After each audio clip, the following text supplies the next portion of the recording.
मैत्री अभ्यासाशी या चॅनलमध्ये आपले सहर्ष स्वागत आहे। आज आपण बाराखडी वाचन सुरू करणार आहोत। त्यामध्ये पहिल्यांदा आपण काना हा शिकूया। काना कसा तयार होतो? क अधिक आ हे स्वर आहे, ह्या दोन्हीचा मिळून का तयार होतो।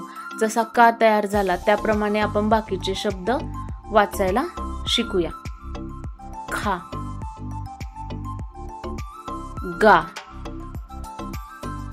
घा, सा, छा, जा, झा,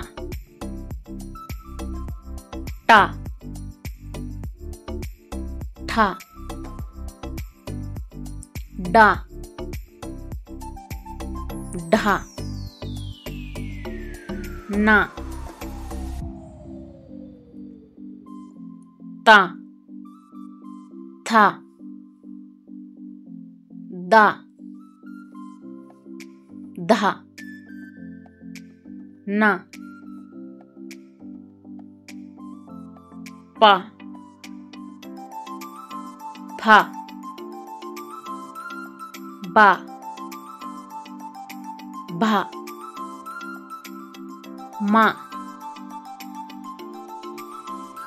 या, रा, ला, वा, शा, शा, सा, हा, ळा, शा, ज्ञ।